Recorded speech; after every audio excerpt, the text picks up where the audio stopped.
Student, welcome to my channel Lifeline Education with Viva Sharma. Today we are going to study about Constitution of India. This is the part of SST in civics section, and in higher education we read it in political science. So what is Constitution? Let we know. संविधान होता क्या है जानना पड़ेगा, क्योंकि ये हमारे जीवन पर डायरेक्ट इफ़ेक्ट करता है।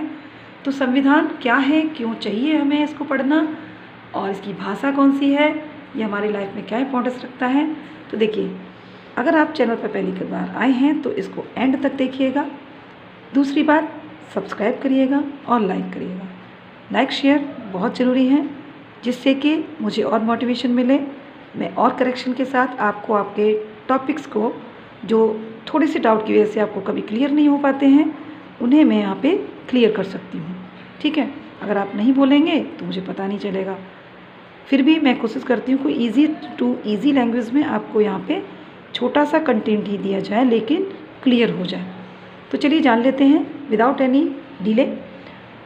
संविधान भारत के सरकार के सभी अंगों यानी कि भागों की रूपरेखा, यानी वो कैसे बनते हैं, उनको कैसे बनाना चाहिए, कानूनी नियमों, रूल्स, अधिकारों, राइट्स, पदों के कार्यों, जो पोस्ट होती है ना अपने यहाँ, प्राइम मिनिस्टर्स, प्रेसिडेंट, बाकी सभी आदि की वास्तविक लिखित पुस्तक है। तो फाइनली संविधान क्या है, एक पुस्तक है। Constitution is the book of India. Bharat की पुस्तक है। भारत की कौन सी पुस्तक है? वो पुस्तक है भारत की जिसमें सभी कानूनी रूल्स, फंडामेंटल राइट्स और सारे रूल्स, वो रूल्स जिससे हमारी गवर्नमेंट रन करती है, ठीक है ना, चलती है। तो यहाँ पे आपको पता चलेगा नेक्स्ट में कि क्या होने वाला है संविधान में।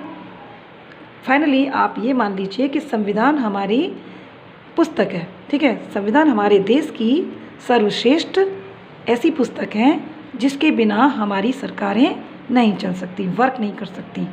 उसके हिसाब से ही सारी सरकारें, चाहे वो राज्य सरकार हो या फिर केंद्र सरकार हो, सभी सरकारें अकॉर्डिंग टू कॉन्स्टिट्यूशन वर्क करती हैं।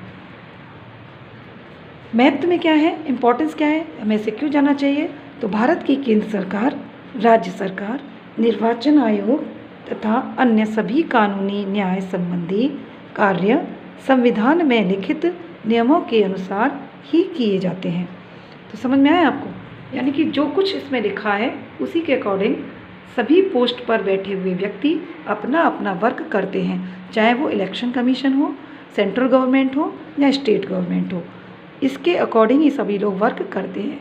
टाइम टाइम पर इसमें करेक्शन भी होते रहते हैं, क्योंकि वो मॉडर्न टाइम के अकॉर्डिंग हमारी ज़रूरतें बन जाती हैं। इस समय आप देख रहे हैं ना, कुछ लोग तो नाराज़ भी होते हैं कि मोदी जी ये सारे कानून बदल रहे हैं, या प्रेसिडेंट जो भी कुछ आदेश निकालते बिना प्रेसिडेंट के तो कुछ नहीं होता।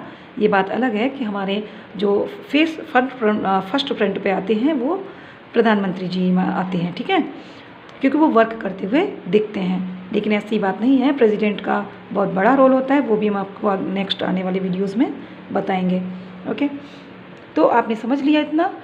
फाइनली वास्तव में संविधान हमारे देश की संपूर्ण शासन, प्रशासन व्यवस्था का आधार है।